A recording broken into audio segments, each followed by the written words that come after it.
আমি গল্প পড়তে ভালোবাসি, গল্প শুনতে ভালোবাসি, গল্প বলতে ভালোবাসি। বলে হোমিওপ্যাথি যাই হোক তাই হোক, ওটা গল্প দিয়েই শুনবো, গল্প দিয়েই শিখবো, গল্প দিয়েই জানবো।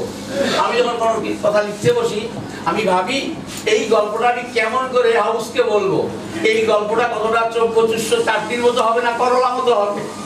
লেখার সময় আমাকে ওটা আগে ভাবতে হয়। আমি নয় বুঝলাম, হাউস বুঝবে কি করলে, চাটনি বানাবো কি করে, করলা হলে তো সবাই উঠে চলে যাবে। স্যার আমাকে বলেছেন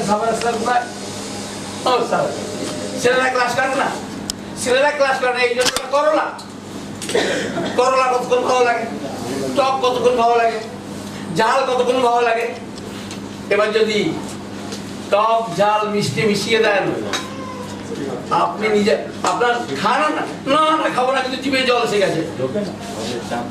চাটনি তো জল আসবি।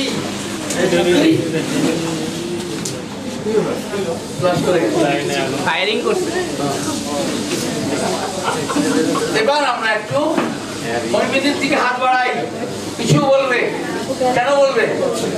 আজকে আপনার লাঞ্চ পুরোটাই থাকবে প্রশ্নোত্তর, এবং কালকে বাড়িতে গিয়ে বা আজকে যারা যশোরে আছেন তারা চেম্বারে গিয়ে কিভাবে রোগী দেখবেন আমরা একদম প্র্যাকটিক্যাল আইডিয়া নিয়ে কথা বলবো আফটার লাঞ্চ। তখন কোনো জ্ঞানের কথা নয়, কারণ জ্ঞানের পেট ভরে না কিন্তু পকেটে পয়সা না থাকে। পয়সা কি করে আসবে সেটা হবে আফটার লাঞ্চ, শুধু পয়সার কথা। পয়সা পকেটে না থাকলে জ্ঞানে কিছু লাভ নেই ভাই। তো হ্যাঁ, পয়সা দুই ভাবে আয় করা যায়। তাকে আমি একটা কথা বলছিলাম, সে হলো আমরা একটা রোগীকে দুই ভাবে চিকিৎসা করতে পারি। কি? রোগীর লক্ষণ জেনে এক, আর রোগীর সঙ্গে কথা বলার উপায় নেই, রোগী ডাক্তারখানায় আসবে না, তাহলে বাপ মায়ের কথা জেনে। আর বাপ মায়ের কথা জেনে যে ওষুধ হবে রোগীর লক্ষণ বাদ দিয়ে, সেই ওষুধটা কিন্তু সংসারে শান্তি আনবে। সেই জন্য আমরা এখন থেকে খুঁজবো বংশ পরিচয়। জানো, আমরা আমাদের ছেলে মেয়ের বিয়ে দিতে এসেছি, ওই পাত্র যদি রুগী হয় পুরুষ তাহলে আমার মেয়ের বিয়ে দিতে এসেছি, আর পেশেন্ট যদি হয় মেয়ে তাহলে আমার ছেলে বিয়ে দিতে এসেছি। তখন আমরা কি করি? বংশ পরিচয় নেই। এবার থেকে আমরা ছেলে মেয়ের বিয়ে দেবো চেম্বারে বসে, খুব সহজ হবে রুগী চিকিৎসা। সব ক্ষেত্রে এটা ভাবতে হবে, আমি বিয়ে দেবো এদের সঙ্গে আত্মীয়তা করবো, তাহলে আমি খারাপ লোকের সঙ্গে নিশ্চয় আত্মীয়তা করবো না, চোর চিটিং বাজ গুন্ডা বদমাশের সঙ্গে আত্মীয়তা করবো না। আমাদের কিন্তু তাই করতে হবে, চোর চুরটা গুন্ডা বদমাশ আত্মীয়তা করে তাকে ভালো করতে হবে। ভালোকে ভালো করা সহজ, আমরা করবো খারাপকে ভালো। হোক চোর চুরটা গুন্ডা বদমাশ। আমি তাহলে এই প্রসঙ্গে একটা কথা বলি। একটি বাচ্চা, তার মা বলছে এসছে একটা কারণে, একটা অসুস্থতার জন্য। তা যখন তো গল্প করতে করতে বললো, স্যার এ আমার বাচ্চা এ পড়তে বসে না, এই স্কুল যায় না, এ স্নান করে না, এ মেরে মেরে ওকে দিয়েছি কিন্তু কিচ্ছু হয় না, ওর বাপ মারে আমি মারি, ওর বাপ মারলে আমি ঠেকাই, আমি মারলে বাপ ঠেকাই, কিন্তু কিছুতে কিছু হচ্ছে না। আমি বললাম যদি বলি ওকে না মেরে আপনাদেরকে মারা উচিত, বলে এইটা আপনি কি বললেন ছেলের সামনে? এখন কারণ আপনারা মনে করেন বাচ্চা জন্ম হয়েছে, ওকে আপনার দায়িত্ব হচ্ছে খাওয়া পড়া দেওয়া, পোশাক দেওয়া, তাহলে বাবার দায়িত্ব, বাপ মায়ের দায়িত্ব শেষ। কিন্তু আপনাকে তো কেউ বলেনি, অ্যাকচুয়ালি এটা আমাদের সমাজের অশিক্ষা কুশিক্ষার মধ্যে পড়ে। একটি সন্তানকে সুস্থতা দেওয়াও একটা বড় কথা। কিরকম? আমার ছেলেটি কথা বললে শুনছে না, বাবা বলছে শুয়ারের বাচ্চা, নিজের ছেলেকে বলছে শুয়ারের বাচ্চা, মানে ঠিকই বলেছে। সেই শুয়ারের বাচ্চা কত ভালো হবে।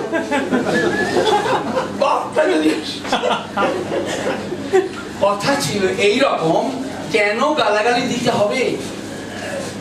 আমরা ডাক্তারবাবুরাও মনে করি আরে বাচ্চা তো ঠিকই আছে, কি হয়েছে ভাই? আর তুমি কথা শুনছে, আরে বড় হলে শুনবে, এর জন্য ওষুধের কোনো দরকার নেই, বাচ্চাটা খাচ্ছে না, বড় হলে খাবে। বাচ্চা কিন্তু আমাদের থেকে বেশি ছুটে, ডাক্তারও বললেন ও বড় হলে খাবে, আর এখন যে ছুটছে এবার কি হবে? সেই জন্য আমাদের ডাক্তারবাবুদের কমপক্ষে জানা উচিত হোয়াট ইজ হেলথ, সুস্বাস্থ্য কাকে বলে। মোটা সোটা থলথলে দারুণ দেখতে। এটা সুস্থতার লক্ষণ নয়। সুস্থতার লক্ষণ হলো সুবিবেচনা, সুবুদ্ধি, সুআচরণ, যার মধ্যে থাকবে। হতে পারে সে একদিনের বাচ্চা, হতে পারে 100 বছরের মানুষ। এই সুবিচার বুদ্ধি যদি থাকবে, সেই মানুষটি কিন্তু সুস্বাস্থ্যবান। দৈহিকভাবে কি ঘাটতি আছে এটা বড় কথা নয়। তো আমরা অপেক্ষা করে থাকি কবে জ্বর হবে তবে ওষুধ খাওয়াবো, কবে পেটে ব্যথা হবে তবে ওষুধ খাওয়াবো। কিন্তু আমরা তো সবাই এই ছোটাকে নিয়ে এসেছি ভাই, আর দেখা দেয়নি, কাল দেখা দেবো। আর তাছাড়া আমাদের ঘরের বাচ্চারা তো এমনই আচরণ করে, কেউ শুনছে না, কেউ কেউ কাউকে ঈর্ষা করছে, কেউ কাউকে মারামারি করছে, অথবা কেউ চুপ করে বসে আছে। কি ভালো, আমরা গার্জিয়ানরা ভাবি আরে শান্ত বাচ্চা কি ভালো। আপনি জেনে নিন ওই বাচ্চা সবথেকে খারাপ, কদিন বাঁচবে ঠিক নেই।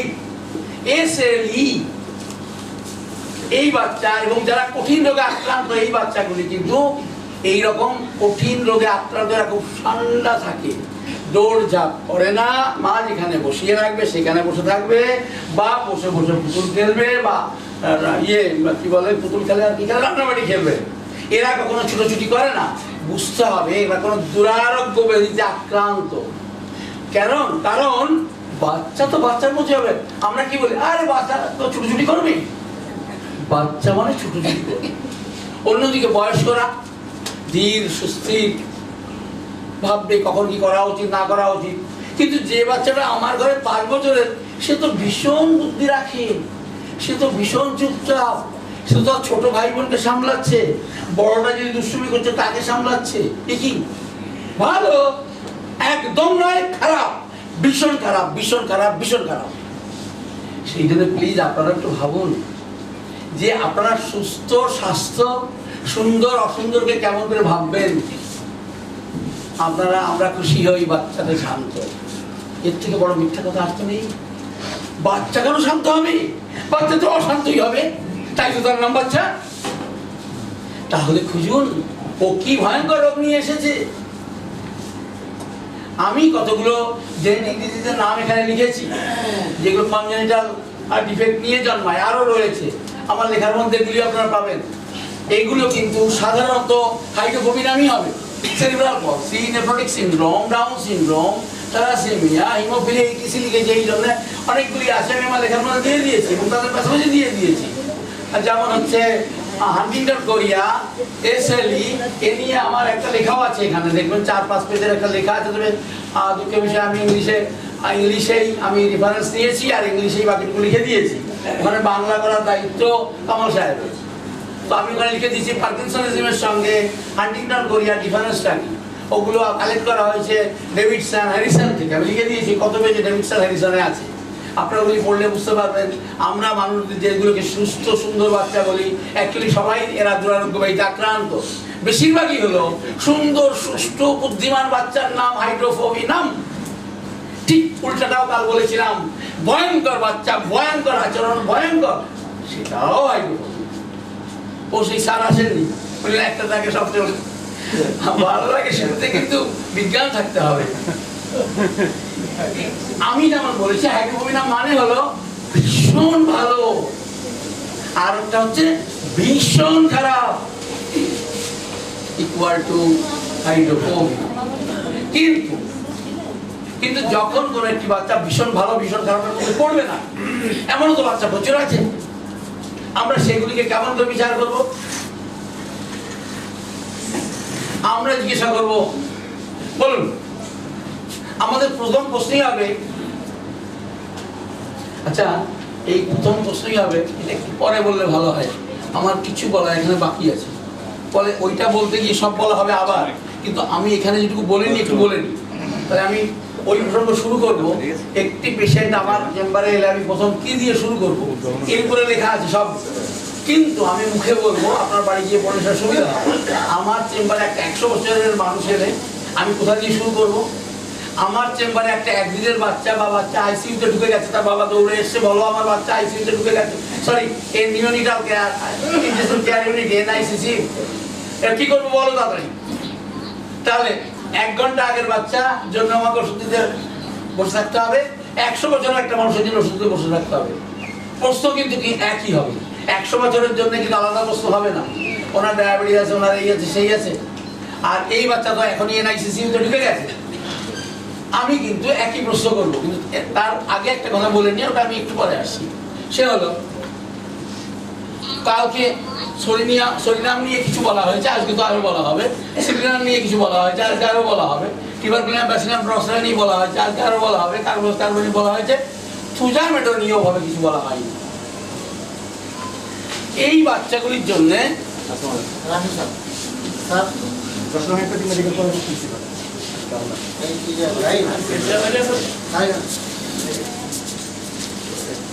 স্যার আপনার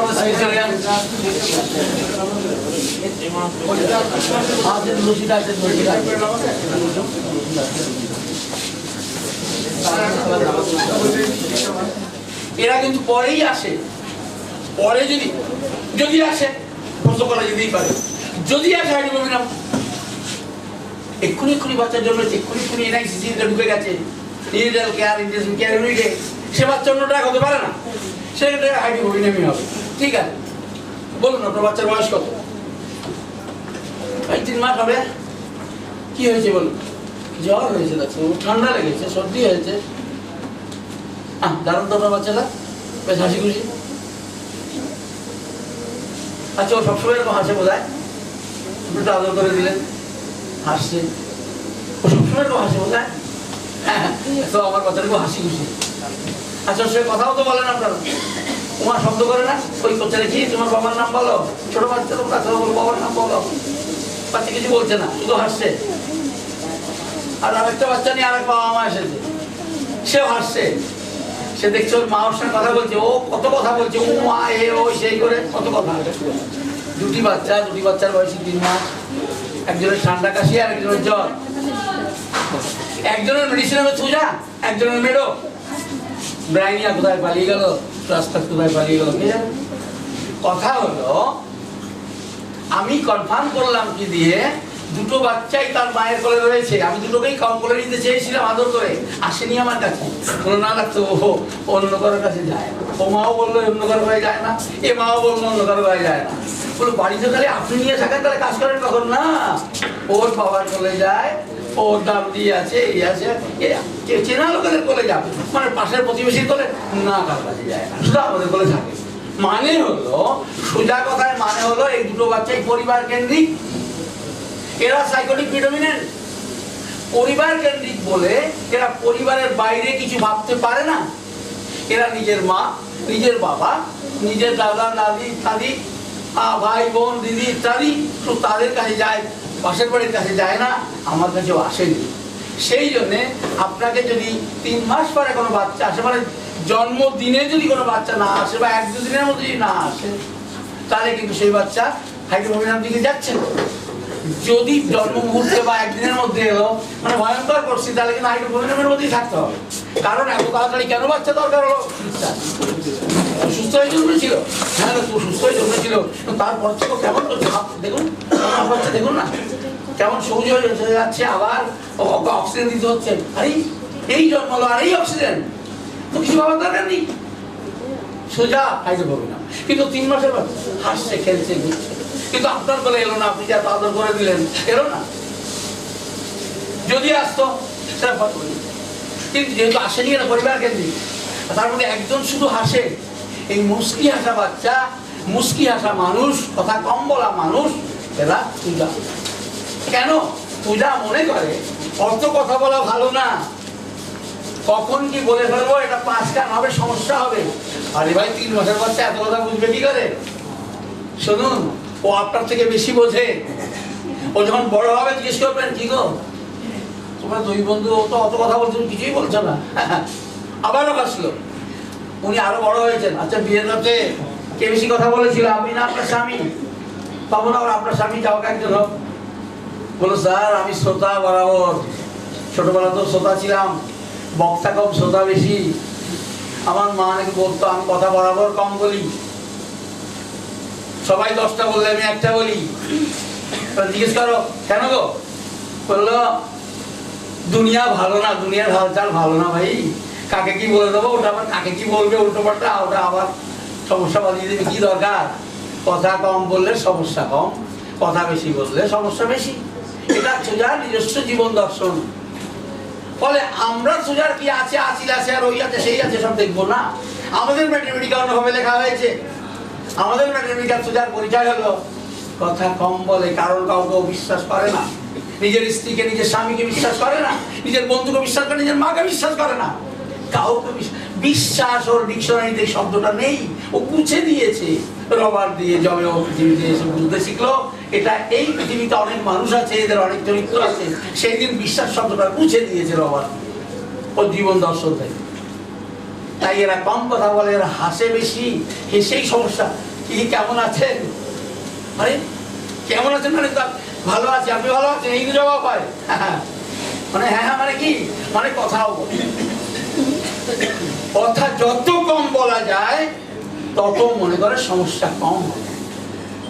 এটা হলো কম কথা বলা, কম কথা বলা। এবং পরিবার কেন্দ্রিক যদি বলা হয়, সুজার ফর্মুলা বলুন, আমি বলবো পরিবার কেন্দ্রিক প্লাস মান সম্মান বোধ। মানে হলো দেখুন, যাকে যা যা বলে দেব সেই কথাকে পাঁচখান করবে, আমাকে একটা কথা শুনতে হবে, সেই মধ্যে আমি নেই।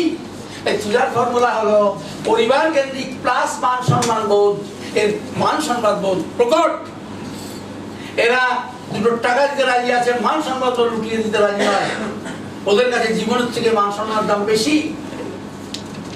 দা সুজা অক্সিডেন্টাল। আমাদের লিমিটেকে বড় ছোট। পরিবার কেন্দ্রিক এরা, আপনি জিজ্ঞেস করেন তুমি বড় হয়ে কি ভাবতে, ছোটবেলায় কি করবে, এখন কি করো, যাই বলুক তাই বলুক বলবে দেখুন আমরা তো খুব বড় লোক ছিলাম না, ভাবতাম কিছু একটা করবো, আমার মা আমাকে শান্তিতে রাখবো, ভাই বোনদের বিয়ে দিতে হবে, ভাইকে বড় করতে হবে, যা কিছু বলবে শুধু পরিবারের কথা, পরিবারের বাইরে এক চুলো যাবে না। ঠিক যেখানে টিউবারকুলোসিস বলবে মানুষের জন্য কিছু করবে, সবাই তো নিজের জন্য ভাবে, আমি ভাবি দেশের মানুষের জন্য কিছু করবে, দেশের জন্য কিছু করবে। শুধু এ ধরনের শব্দের মুখ থেকে বেরিয়ে আসবে, আপনাকে কিছু জিজ্ঞেস করতে হবে না। কারণ যেমন করে আপনার নাম কি, এক্স ওয়াই জেড যা হোক, ঠিক এমন করে অমরের সঙ্গে যেই গল্প করতে শুরু করবেন, ও বলে দেবে কোন ড্রাগন লাগবে, আপনাকে কিচ্ছু ভাবতেই হবে না। শুধু চোখ কান খোলা রেখে শুনতে হবে ও কি বলছে, কোন লাইনের কথা বলছে, ও টিউবারকুলোসিস যাচ্ছে, ও সাইকোটিক মায়াজমে ঢুকছে, ও সিরোটিক মায়াজমে ঢুকছে, ও পোস্ট সিনড্রোমে ঢুকছে, ও পিটিএস পোস্ট ট্রমা সিনড্রোমে ঢুকছে। শুধু চোখ কান খোলা রেখে গল্প করুন, আপনাকে একটুও কষ্ট করতে হবে না। আপনার কষ্ট করতে হবে বলা শেষ করলে শুধুমাত্র কনফার্মেশনের জন্য।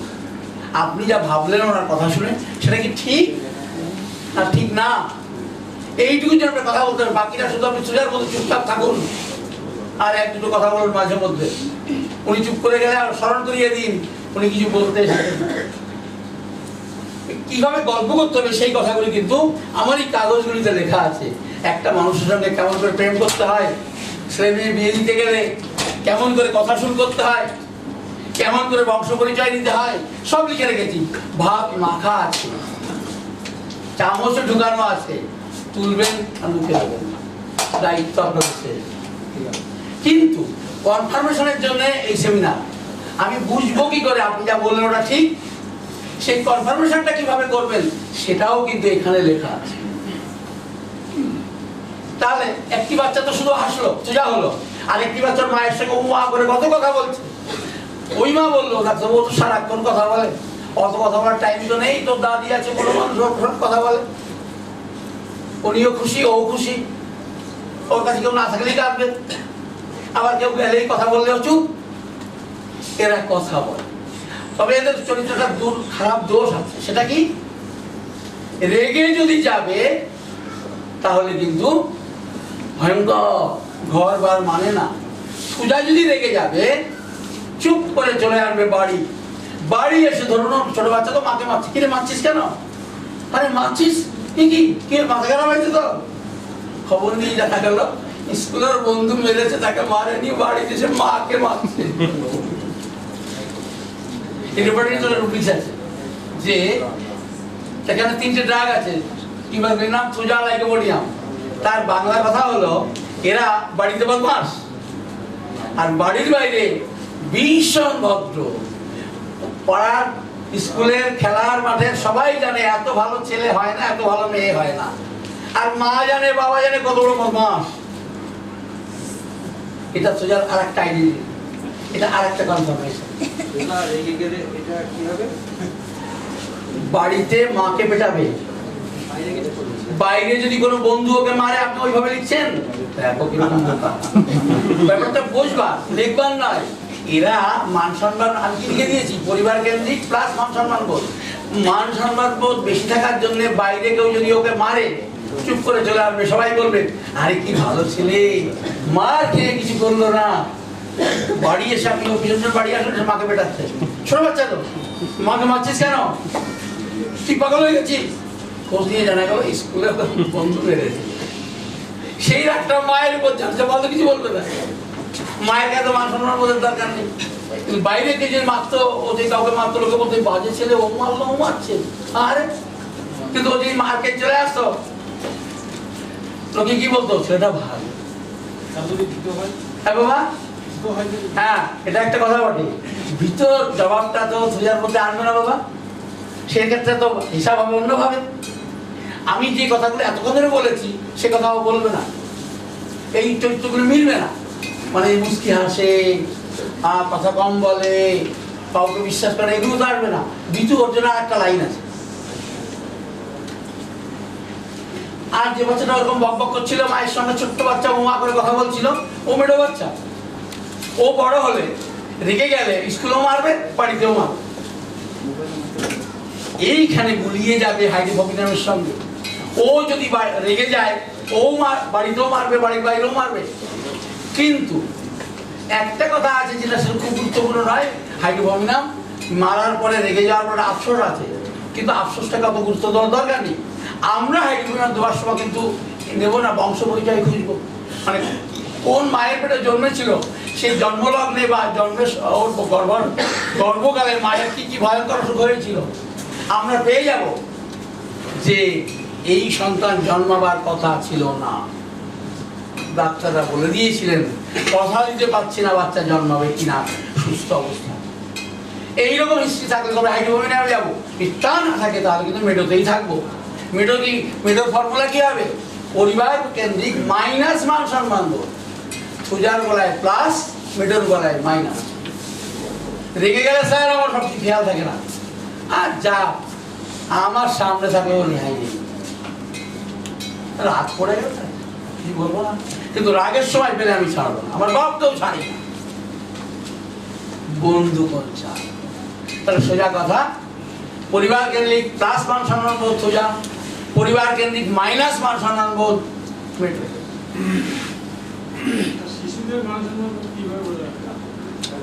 এই যে আমি এতক্ষণ ধরে বললাম যে ও বাইরে, ও একদম ছোট বাচ্চা, তো বললাম যে শুধু হাসছে মায়ের কোলে, আমি কোলে নিতে চাইলাম, এলো না। হ্যাঁ মেডো তো চলে আসতো, সরি মেডো আসবে না, কিন্তু ও মা করে কথা বলছিল যে মায়ের সঙ্গে হাসছিল প্লাস কথা বলছিল। আপনি বলেন 3 মাসের বাচ্চা কথা বলে কি করে, তাহলে আমি বলবো আপনি বাবা না, আপনি বুঝবেন না। আপনি বাবা, আপনি করে বাবা তো, আপনি বাচ্চাকে দেখেছেন কথা বলতে, দেখেছেন ছোট বাচ্চাকে দেখেছেন কথা বলতে, তার তো কোনো জবাবই দিচ্ছেন। পূজা ওই কথাটুকু বলে না, মেডো বলে, কি বলে, অনেক কথা বলে, কিছু বোঝা যায় বলে তো, পূজা বলে।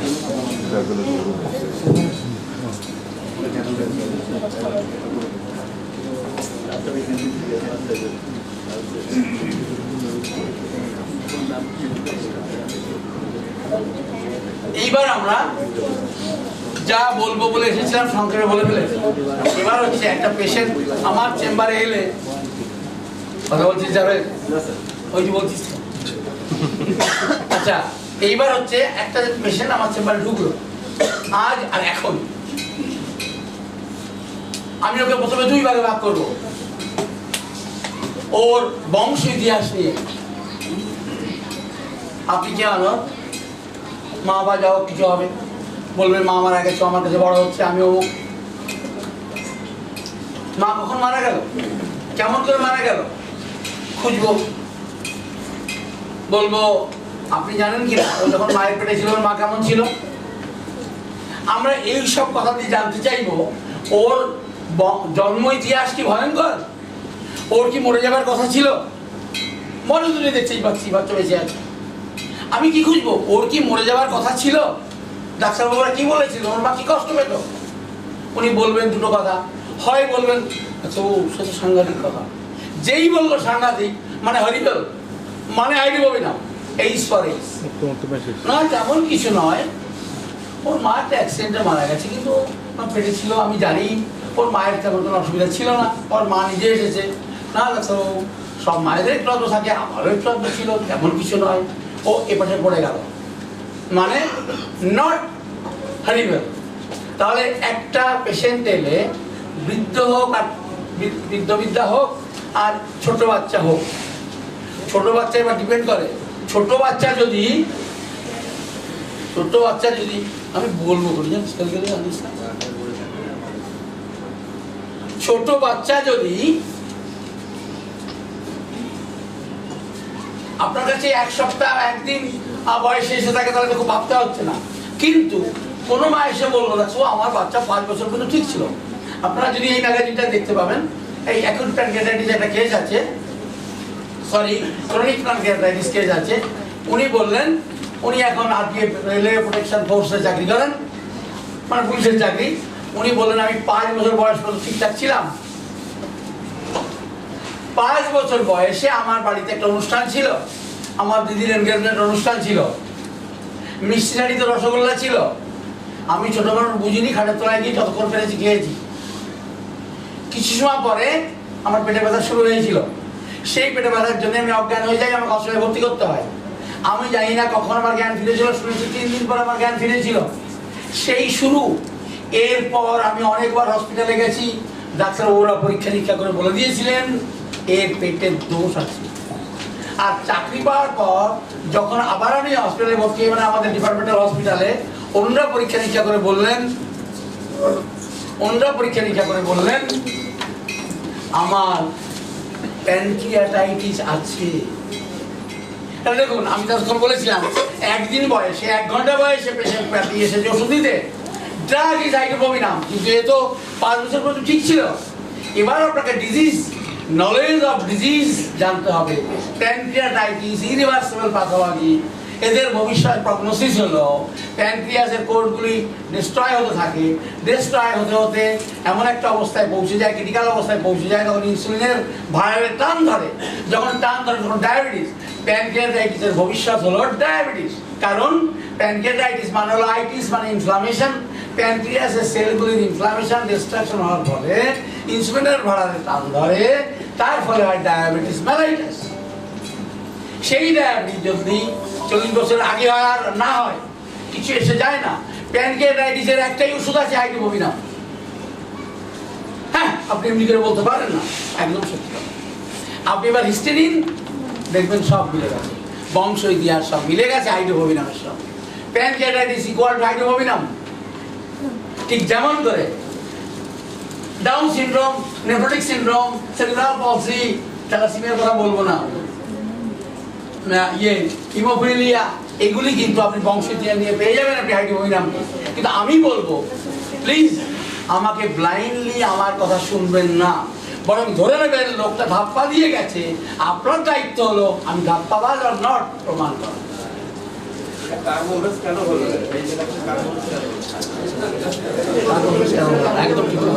একদম ঠিক কথা, আমি আপনাকে বলবো আপনি কালকে ওষুধ খাননি এখনো, আমি জানি না। না ঠিক আছে, উনি খাননি, একদিনে হতো না। ঘন্টার বাচ্চা, ওহো, একদিনের বাচ্চা, 1 ঘন্টার বাচ্চা, খুব দ্রুত ডাক্তার কাছে যাওয়ার দরকার হয়েছে, হাইড্রোপ্রোপিনামের কথা সত্য, কিন্তু 5 বছর তো ঠিক ছিল। আমি তো কথাও বলেছি প্যানক্রিয়াটাইটিসের একটাই ওষুধ আছে, সেটা হাইড্রোপ্রোপিনাম। আপনি যতই সিমটম মেলান, যতই ডিজাইন আবার নিন, যতই আমরালিটি নিন, nothing is fruitful for pancreatitis patient. কোনো লক্ষণের তোয়াক্কাও করে না, বলে চাল লাগে কারণ বংশ ইতিহাস বড় খারাপ। খারাপ বংশে খারাপ সন্তানই জন্মাবে। অক্ষে মেয়ে অক্ষে ছেলে, এর সঙ্গে যদি ছেলে মেয়ের বিয়ে দেন ঘর সুখের হবে না। মানে চায় না কারো মেডোই নাম দিয়ে ভালো সংসার। এই আমি তো বন্ধ করিনি, এর খারাপ রুগী, একটু ধরে নি। হ্যালো, হ্যাঁ বলো তাড়াতাড়ি, আমি বন্ধ করিনি তোমার জন্য, বলো। হ্যাঁ আচ্ছা বেশ ঠিক আছে, তুমি আবার আমাকে খুঁজবে, আমি এখন বন্ধ করে দিচ্ছি 5টার পরে, কেমন?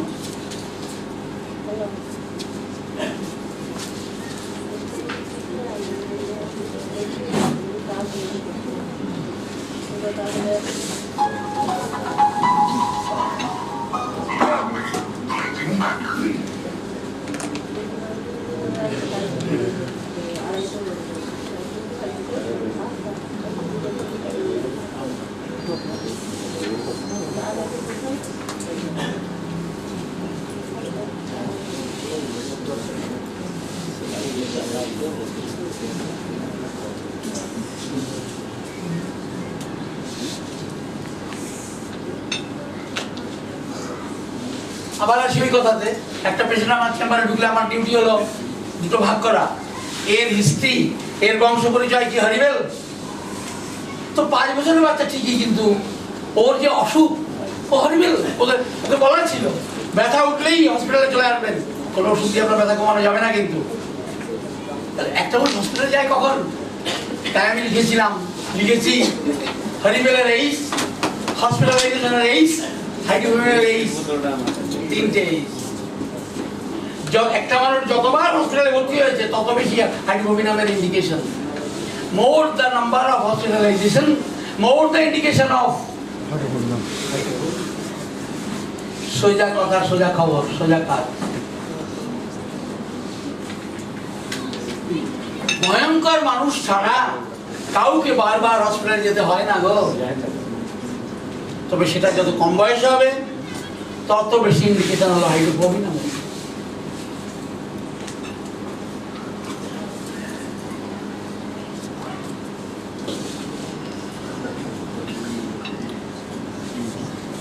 এবার আসি, ভয়ঙ্কর তো হলো, ভয়ঙ্কর না না এমন কিছু নয়, একটু আধটু হতো কষ্ট।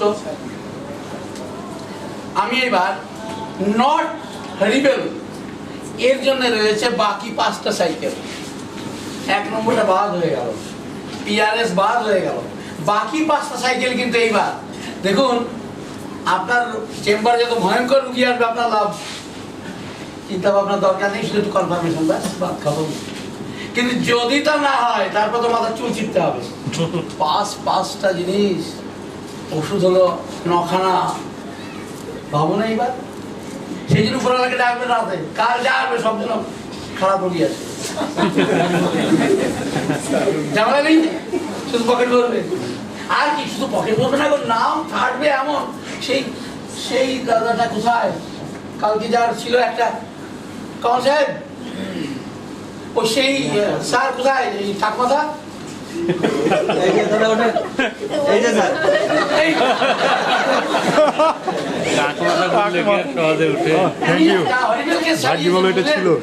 লাইন দিয়ে হরিবেলকে যাচ্ছে। এই জন্য আমি ওনাকে খুঁজেছিলাম, কারণ উনি আমাকে 3টে কেস দেখিয়েছেন।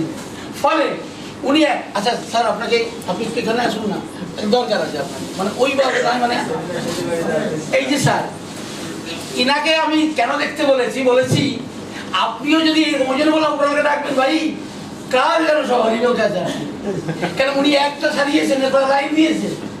কারণ এই হরিবেল কেসের জন্য পৃথিবী জানে না এর ট্রিটমেন্ট কি হবে, পৃথিবী জানে না ওষুধ কি হবে, পৃথিবী জানে না প্যাথোলজি কি, পৃথিবী জানে না কেমন করে এটা হয়েছে।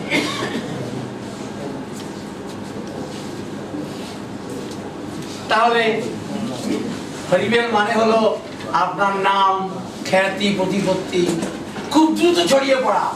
ঝড় নেই, বাতাস নেই, কিন্তু বাতাসে আপনার নাম ভাসছে, জানো তো অমুক জায়গায় একটা ডাক্তার আছে, নিয়ে যাও। এমন ঘটনা সবার ওই স্যারের জীবনে ঘটেছে, আপনাদের সবার জীবনে ঘটবে আমি নিশ্চিত।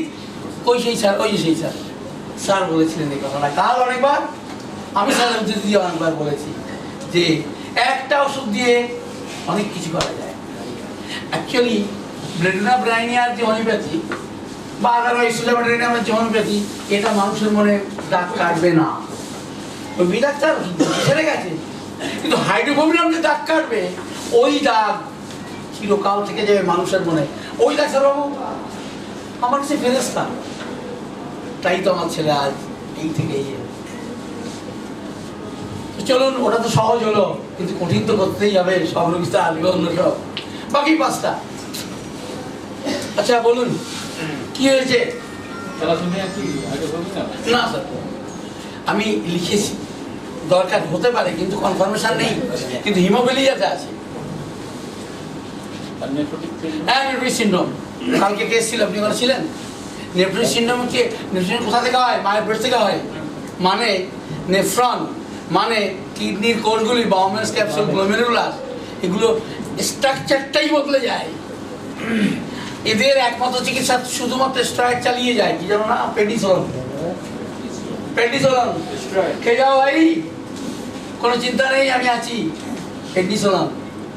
আপনি কিন্তু যদি পুরো রাজি থাকেন, ধীরে ধীরে ধীরে ধীরে ডোজ কমাতে পারবেন, যদি আপনার মেডিসিন ওর রেনাল স্ট্রাকচার মানে কিডনির স্ট্রাকচার, ওই সেলগুলি, বাউমেন্স ক্যাপসুলগুলির স্ট্রাকচারগুলিকে যদি আবার ইনট্যাক্ট ফিরিয়ে দিতে পারে, মানে যদি খুব অ্যাডভান্স না হয়ে থাকে, সেটা আপনি বুঝে যাবেন। পেডিসোলন ওকে ডোজ কমিয়ে দিতেও পেশেন্ট কিন্তু অসুবিধা হচ্ছে না। তারও আগে বুঝতে হবে যে ওর দৈনন্দিন জীবনযাত্রা খুব কমজোরি হয়। ও এখনই তোমার বাচ্চা খেলে, দৌড়ঝাঁপ পারে, ও বলে দিল আপনার ওষুধে ওর পরিবর্তন আসছে। নেফ্রোটিক সিনড্রোম কিন্তু ভয়ঙ্কর। পেডিসোলন, নেফ্রোটিক সিনড্রোম আর এক নাম পেডিসোলন, মানে ওই চিকিৎসা, আর কিছু চিকিৎসা নেই। কিন্তু আমাদের কাছে আছে, আমরা জেনে গেছি এই নেফ্রোটিক সিনড্রোম মায়ের পেট থেকে ওভাবেই ওর কিডনিটা ডিস্টার্ব হয়ে আসে। তাহলে এই কিডনি ডিস্টার্ব হয়ে মানুষ কদিন বাঁচে না, কিন্তু পেডিসোলন বন্ধ করলে মারা যায়। তাই যদি হয় তাহলে তো হরিবেল কেস। হরিবেলের আর এক নাম হাইড্রোফোবিয়াম। নেফ্রোটিক সিনড্রোম এক নাম যদি হয় পেডিসোলন, তার আরেকটা নাম হবে হাইড্রোফোবিয়াম। তার মানে নেফ্রোটিক সিনড্রোমের দুটো নাম, একটা পেডিসোলন, একটা হাইড্রোফোবিয়াম। বেশ, তারপর আমাকে তো এই ছেলেটি না বললে আমার মনেই পড়তো না।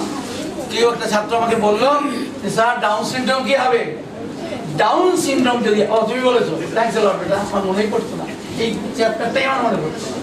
ডাউন সিনড্রোম যদি নিয়ে কোনো বাচ্চা জন্মায়, আপনি খোঁজ নিন, আপনি পাবেন হাইড্রোফোবিয়াম।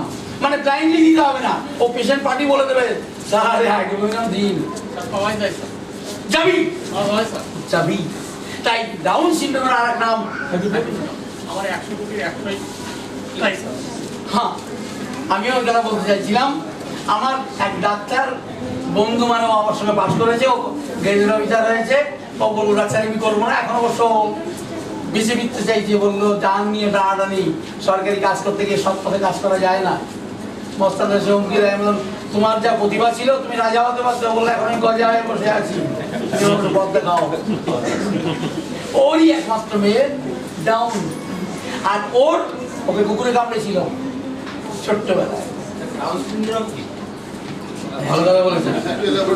এটা কিন্তু একটা জেনেটিক ডিজিজ, এবং এই জন্মলগ্নে বোঝা যায়। হ্যাঁ, ওদের হচ্ছে, আপনি হাঁসের পা দেখেছেন, এই নখগুলি সব ওই পর্দা দিয়ে আটকানো থাকে, আর নখগুলি ছোট ছোট, এদেরও তাই থাকে। আর simian crease positive predominant, simian crease, এই যে আমাদের হাতে দেখে দেখো, আপনি দেখুন কতগুলো লেখা আছে, ওদের একটাই দেখতে পাবেন, একটা। এই আর এই আঙুলগুলো এত বড় বড় নয়, এগুলো সব আমার ছোট ছোট, আর মাঝখানে পর্দা আছে। এটা চট করে মানে জন্মলগ্নেই বোঝা যাবে সিমিয়ান ক্রিজ। আর ওটা যেন কি বলে, এক্ষুনি টার্মটা মনে পড়ছে না। তো ডাউন সিনড্রোম বুঝে গেলেন, তো প্রথম দেখলেন ডাক্তারবাবু তো শুনুন, বলতে দুঃখ হচ্ছে কিন্তু কিছু করার নেই, আপনার বাচ্চাটি সম্ভবত ডাউন সিনড্রোম। এরপর ওরা কি করবে? এরপর ওরা যে টেস্ট করবে, বলে দেবে হ্যাঁ ডাউন সিনড্রোম কনফার্ম। তো যেহেতু মায়ের পেট থেকে এসেছে এবং ডগ বাইটের হিস্ট্রি আছে, তো হাইড্রোফোবিয়াম ইজ দ্য ড্রাগ। তো ড্রাগই নেই ভাই। কিন্তু দেখুন আমার এই বাচ্চা, এই বন্ধু, এই ছেলেটি, সরি মেয়েটি, প্রতিনিয়ত সর্দি কাশি আর নিউমোনিয়া ব্রঙ্কাইটিস কতবার হয়েছে ঠিক নেই, আমার কাছে প্রথম দিকে আনেনি। পরে আমার লেখাগুলো পড়ে বলবো তাহলে তুমি একটু দেখো, উপরওয়ালাকে ধন্যবাদ, তারপরে আমাকে নার্সিংয়ে ভর্তি করতে হয়। আপনারাও করুন, আপনারাও পাবেন। এদের ইমিউন সিস্টেম খুব দুর্বল হয়, তাই প্রতিনিয়ত ঠান্ডা, সর্দি, কাশি, নিউমোনিয়া, ব্রঙ্কাইটিস, জ্বর সঙ্গে লেগেই থাকে। যতদিন পর্যন্ত আপনি হাইড্রোক্লোরোকুইন চালু করছেন একটা ডোজ, যেদিন চালু করবেন সেদিন থেকে ওর ইমিউন সিস্টেম চেঞ্জ করতে থাকবে। কিন্তু আমি কি ওর জেনেটিক ওই পরিবর্তনকে ঠিক করতে পারবো? নিশ্চয়ই না।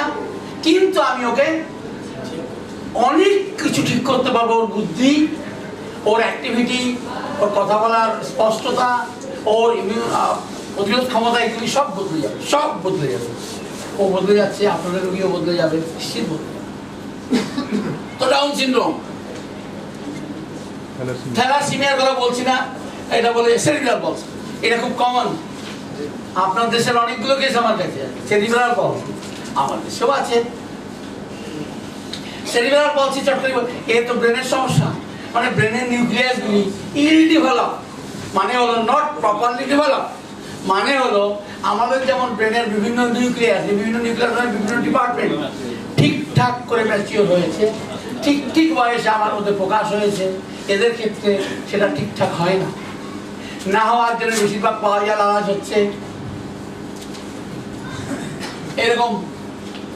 মানে হলো এদের শরীরের স্ট্যাবিলিটি, নার্ভ বলুন, পেশি বলুন, কোনোটাই সেরকম ভাবে স্টেবল নয়। ফলে এরা স্থিরভাবে এদের প্রস্তার বিস্তার হয় না। কিন্তু দেখুন, এদের জন্য কোনো চিকিৎসা নেই, এরা বিভিন্ন থেরাপি করায়। কিন্তু আপনি আপনার পথে চলুন, আপনি কিন্তু দেখতে পাবেন কিভাবে বাচ্চা ধীরে ধীরে ধীরে ধীরে বদলে যাচ্ছে। অ্যাক্টিভিটি, ব্রেনের ক্ষমতা, চলাফেরা ধীরে ধীরে কেমন করে বদলে যাচ্ছে। থ্যালাসেমিয়ার কথা আমি এক্ষুনি কনফার্ম হয়নি, তাই আমি কিছু বলছিলাম না, কিন্তু লিখেছি যদি আপনি পেয়ে যান। থ্যালাসেমিয়াও তো একটা জেনেটিক ডিজিজ, এটা হিমোগ্লোবিনোপ্যাথি বলা হয়, হিমোগ্লোবিনোপ্যাথি। হিমোগ্লোবিন চেন তৈরি করতে যেভাবে প্রোটিনগুলোকে সংযোজন করতে হয়, এদের ক্ষেত্রে সেরকম থাকে না, এদের সংযোজন খুব ডিস্টার্ব। ফলে কি হয়, এদের আরবিসিগুলি দ্রুত ভেঙে যায়। আমরা জানি আরবিসির আয়ু হচ্ছে 120 দিন, কত থেকে কত স্যার বলতে পারবে তো? স্যার 120 দিন, কত থেকে কত। তো যাও, এদের ক্ষেত্রে কিন্তু খুব দ্রুত ভেঙে যায়, কারণ এর হিমোগ্লোবিন চেনটা কিন্তু স্টেবল নয়, রিজিড নয়, এরা খুব ইল ডেভেলপ, ফলে ভেঙে যায়, তাই জন্য এদেরকে রক্ত দিতে হয়। আবার অন্যদিকে এই আয়রনগুলো জমে, ওটা তুই আটকে দিলি, বন্ধ তো করলি না, বন্ধ করে দিয়েছিস। আর কি, এই যেহেতু বারবার ভেঙে যায়, তার জন্য কি আয়রন ডিপোজিট হয়, সেই জন্য এরা কি একটা ওষুধ দেয়, চিলেটিনের জাতীয় কি একটা ওষুধ দেয় যেন আয়রন সব থেকে বেরিয়ে যায়, এটা না জমে। যদি থ্যালাসেমিয়া পেশেন্টকে ঠিকঠাক আপনি বুঝতে পারেন, মানে ওর বংশ ইতিহাস থেকে, তাহলে কিন্তু এদেরকে আপনি বড় করে ভিসা দিতে পারবেন, মানে আমার কাছে আছে এমনকি। কিন্তু ট্রিটমেন্টটা থ্যালাসেমিয়ার নয়, ওর বংশ ইতিহাসে, তাহলে থ্যালাসেমিয়াও থাকবে। কিন্তু সেক্ষেত্রে ধরুন আগে যেখানে 90 দিনে ভেঙে যাচ্ছিল, 80 দিনে ভেঙে যাচ্ছিল, এবার 120 দিন না হোক, 100 দিনেও ভাঙবে না, মানে রক্ত দিতে হবে না, যথেষ্ট হিমোগ্লোবিন থাকবে। আপনি এদের ক্ষেত্রে কি করা হয়, মাসে মাসে হিমোগ্লোবিন এস্টিমেশন করা, আর কনফার্মেশনের জন্য কি করা হয়, হিমোগ্লোবিন ইলেকট্রোফোরেসিস করা হয়। সেখানে ফিটাল হিমোগ্লোবিন বেশি থাকে, আমরা কনফার্ম করি যে এটা এই থ্যালাসেমিয়ার মতো সিমটম ডেভেলপ করেছে, কিন্তু ফিটাল হিমোগ্লোবিন বেশি নেই, এরা থ্যালাসেমিয়া ক্যারিয়ার। সাধারণত যেসব বাবা মা এদের একজন ক্যারিয়ার, তাদের বাচ্চারাই থ্যালাসেমিয়া না হতে পারে। যেখানে দুইজনই ক্যারিয়ার, এদের যতগুলো বাচ্চা হবে সবগুলো থ্যালাসেমিয়া হবে। সেই জন্য কোনো থ্যালাসেমিয়া পেশেন্ট এলে আপনি বাবা মাকে বলবেন, আপনি আপনার 2 জন হিমোগ্লোবিন ইলেকট্রোফোরেসিস করান, এবং ট্রপিক্যালে যারা রয়েছে তার সঙ্গে পরামর্শ করুন, তার আগে আপনি বাচ্চা নেবেন না, কারণ আরেকটা বাচ্চা আপনার থ্যালাসেমিয়া হতে পারে। কিন্তু ব্যতিক্রমী দিক হলো হিমোফিলিয়া। হিমোফিলিয়াতে ফ্যাক্টরের অভাব, ফ্যাক্টর 8। হ্যাঁ স্যার, আমি কিন্তু বলে দিয়েছি, ভালো হয় না, আপনি আমার কথা শুনছেনই না। আমি বললাম হিমোগ্লোবিনের ইনস্টেবল অবস্থাটা অনেক বেশি স্টেবল হয়। যেখানে 70 দিন 80 দিনে নষ্ট হয়ে যাচ্ছিল, সেটা 100 দিনে পৌঁছাতে পারবেন, বা 110 দিনে পৌঁছাতে পারবেন, 120 দিন নাই বা পারবেন।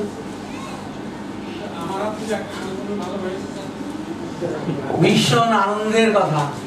আমি আপনাকে ধন্যবাদ জানাই, আপনি কেসটা আমাকে দিন উইথ রিপোর্ট, আমি ছাপবো, আমি দুনিয়াকে জানিয়ে দেবো। কিন্তু কথা হচ্ছে দুনিয়া তো স্ট্যাটিক্স চাইবে। ফলে আপনার মতো যদি অন্যরা এভাবে আরো কিছু কেস করে, আমরা প্রেস কনফারেন্স থেকে বলতে পারবো থ্যালাসেমিয়ার জন্য ব্যবস্থা আছে, আপনার রাজ্যিক শেষ। কিন্তু তার আগে আপনাকে প্রমাণ করতে হবে যে উনি ক্যারিয়ার ছিলেন না, উনি ভিকটিম ছিলেন।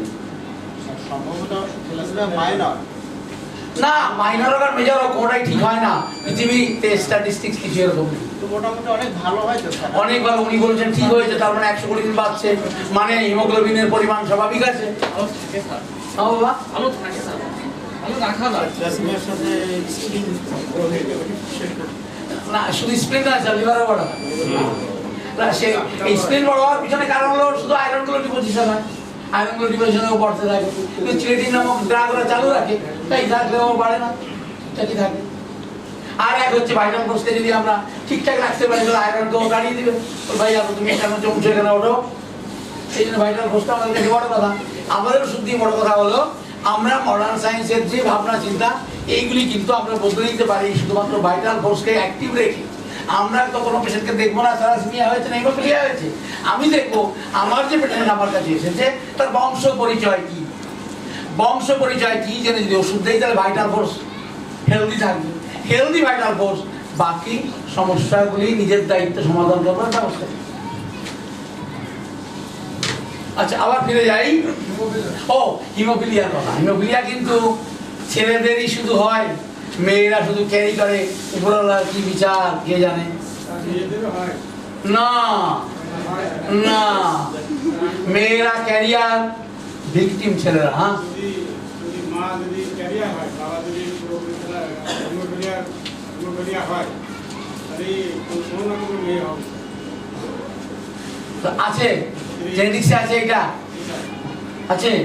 আপনি আমাকে বইয়ের রেফারেন্স দেবেন, আমি দেখবো। আমি আগে লিখেছিলেন আগায় দেখে হয়, হ্যাঁ? আগায় দেখে মানে ওই ক্রসিং ওভারের থেকে আপনি দেখাতে চাইছেন বাবার যদি থাকে তাহলে মেয়ের হবে। বাবা যদি থাকে আর মা যদি বাহক হয়, বা মা যদি বাহক হয়, তাহলে কোনো না কোনো মেয়ে 25% মেয়ে আপনার হিমোফিলিয়া হবে। এরকম পরিসংখ্যান আছে, তাই ভাবতে হবে। কারণ আমি যতগুলি জেনেটিক্সের আমি বই পড়েছি তাতে এমন পাইনি। তবে আমি আপনাকে কিছু আমি বলছি না, কিন্তু কথা হচ্ছে যে বলা হয়েছে তো মেয়েদের মধ্যে সিমটম ডেভেলপ করে না। প্রথমে হিমোফিলিয়া প্রথম ধরা পড়ে ইংল্যান্ডে। আচ্ছা আমি ব্যাকটেরিয়ার মেয়ে হ্যাঁ এলিয়াস আর ব্যাকটেরিয়া হ্যাঁ, ওইখানে ওদের ছবি তো আছে প্র্যাকটিসার মেডিসিনের বইয়ে, মেয়েদের হয়েছে ওখানে ছবিটা দেখানো আছে, আমি বাড়িতে গিয়ে একবার দেখবো। তাহলে থ্যাংকস স্যার আপনার ইনফরমেশনের জন্য, আমি আরেকবার দেখবো বাড়িতে গিয়ে। হ্যাঁ আমি জানি ওদের ফ্যামিলিতে হিমোফিলিয়া ছিল, সেই ছবিটা পুরো দেওয়া আছে প্র্যাকটিসার মেডিসিনের বইয়ে, আমি বাড়িতে গিয়ে দেখবো। থ্যাংকস, আমি আবার ভালো করে দেখবো, আমি ভালো করে সত্যি দেখি।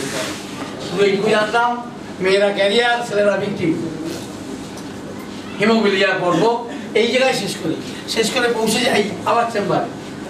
তাহলে আমি চেম্বারে পেশেন্টটা এলে আমার নলেজ অফ ডিজিজ দিয়ে আমি বংশ পরিচয় দিয়ে ঠিক করলাম এই পেশেন্ট হরিবেল গ্রুপে পড়ে না।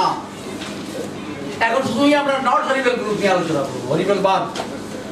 তাহলে হরিবেল বাদ দেবো কি দেবো না, কি দিয়ে বুঝবো? নলেজ অফ ডিজিজ থেকে, আর বুঝবো বংশ ইতিহাস থেকে। এইবার যেহেতু হরিবেল না সেহেতু বাকি অনেক কথা। এবার আমি জিজ্ঞেস করবো, বলুন। হ্যাঁ বুঝিনি স্যার। হ্যাঁ পারিবই না, কারণ এরা তো প্রতিনিয়ত ফ্যাক্টর না দিলে এরা ফুলে যায়। যদি রক্ত ইন্টারনাল অর্গানে জমে, যদি ফ্যাক্টর না দেওয়া তো মারা যেতে পারে। ধরুন কিডনি থেকে রক্ত বেরিয়েছে, লিভার থেকে রক্ত বেরিয়েছে, কোথাও থেকে রক্ত বেরিয়েছে, রক্ত জমেও তো আটকে মারা যাবে, পেটে রক্ত জমে ফুলে যাবে এবং তারপরে মারা যাবে। কিন্তু এদেরকে অ্যালার্ট করা হয় যখনই কোথাও কোনো কষ্ট হবে আপনি চলে আসবেন, ফ্যাক্টর নিতে হবে, এই জন্য এরা মারা যায় না। ফ্যাক্টরের যে অভাব থাকে, যদি না দেওয়া হয় মারা যাবে। বেশ, এবার হলো নট হরিবেল। বলুন, যদি মা বেঁচে থাকেন, বয়স্ক মানুষ তো মা বেঁচে নেই, যেহেতু মা বেঁচে নেই, তাহলে আমার প্রশ্ন কি হবে? লেখা আছে, কাগজে লেখা আছে। তো চলুন, এখন তো আর কাগজ দেখার সময় নেই, এখন কথা শুনুন।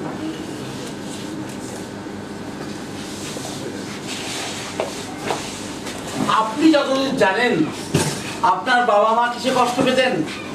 আপনার বাবা মা বেঁচে আছেন, 90 বছর বয়স পেশেন্টের, বাবা মা বেঁচে নেই। আপনি তখন কত বড় যখন আপনার বাবা মা মারা গেছেন? পেশেন্ট বলবেন আমার যখন এত বয়স তখন মারা গেছে। হয় বলবেন আমার জ্ঞান বুদ্ধি হয়নি মারা গেছেন, না হলে বলবেন জ্ঞান বুদ্ধি হয়েছে মারা গেছেন। জ্ঞান বুদ্ধি হয়নি মারা গেছেন কোনো তথ্য পাওয়া যাবে না।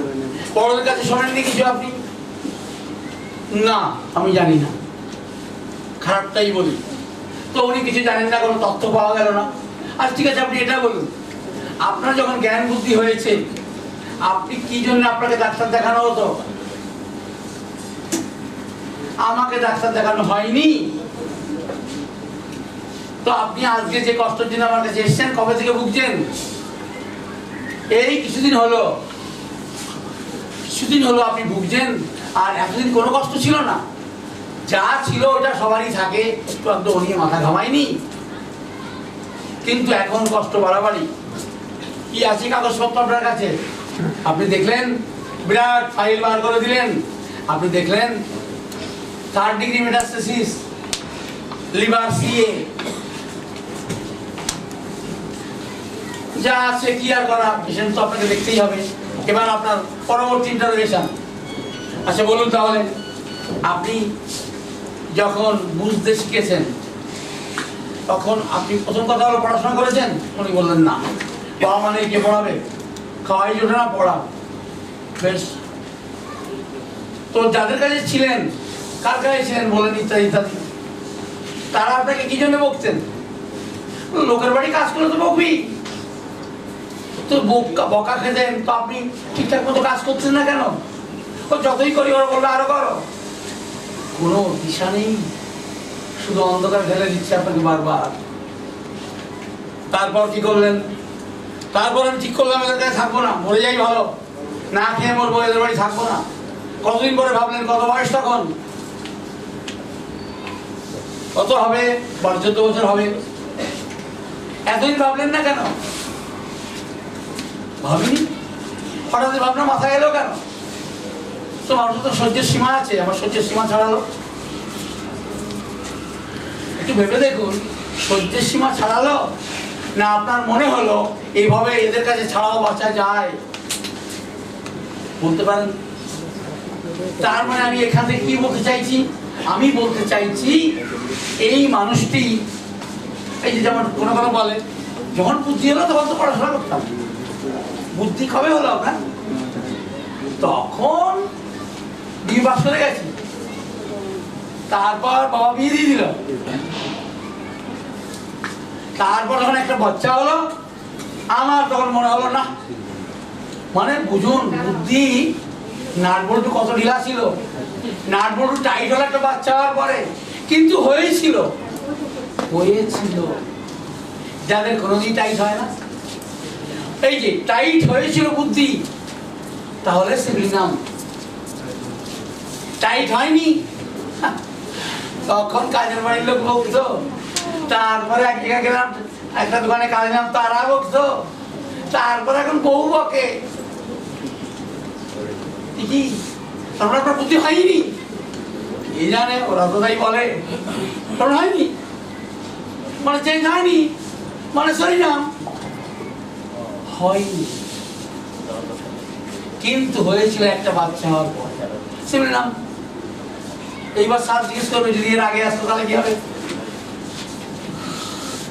ও কিন্তু বলেছে, প্রথমেই বলে দিয়েছে, তখন আমার কান খোলা ছিল না। কি বলেছে? বললো মনে হলো আমার এভাবে বাঁচবো না, বললে মরবো, জায়গায় থাকবো না। একদিন বুদ্ধি তো হয়েছিল তো। সেই জন্য শুধু আমি একটা লেখা লিখেছি, ইম্পর্টেন্স অফ সিক্স সেন্স। সেই চ্যাপ্টারে লিখে দিয়েছি যে আমরা যদি সিক্স সেন্সকে কাজে লাগাই, আমাদের কাছে ধরা পড়বে, প্রথমেই ধরা পড়বে ও সরিনাম, ও সিভিলিনাম, ও থোজা, ও মিডলিনাম, পড়বেই পড়বে। আর যদি আপনার সিক্স সেন্স না থাকে, আমার কিছু করার নেই। কারণ এমন কোনো ফর্মুলা নেই যে ওই কি বলে পরিবার কেন্দ্রিক ক্লাস মান সম্মান করছে দিলাও ছিল, এমনটি হয় না। ওটা খাতা কলমে, ওটা কেতাবি কথা।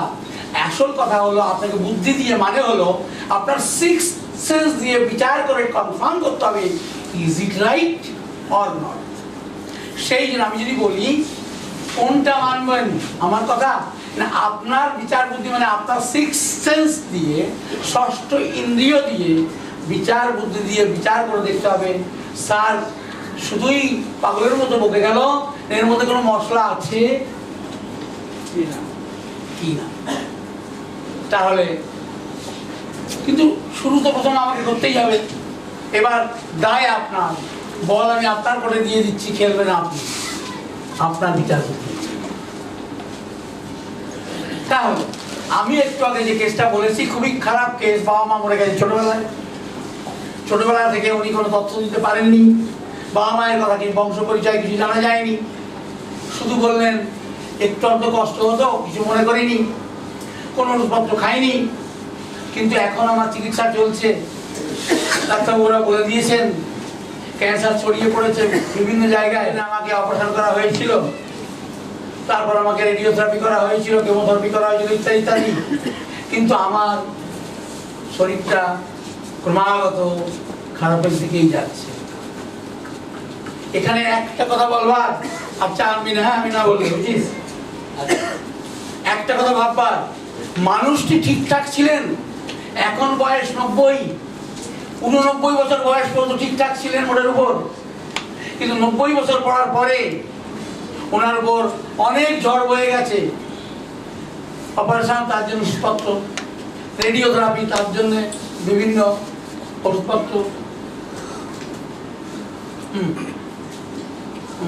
ঠিক আছে এখন চলো বলছি, আজকে কি বললাম, হ্যাঁ কেমন হয়েছে, আবার ওষুধপত্র। তার মানে কি হলো, অনেকগুলি ট্রমা হয়েছে। কি জনিত? Due to maltreatment. আমি কাল দেখিয়েছিলাম, ওটাকে আমি নাম দিয়েছি ম্যালট্রিটমেন্ট সিনড্রোম। বিভিন্ন চিকিৎসা হয়েছে কিন্তু রোগ কিন্তু এগিয়ে চলেছে, রুখছে না। মানে হলো ল্যাক অফ ভাইটাল রিয়াকশন।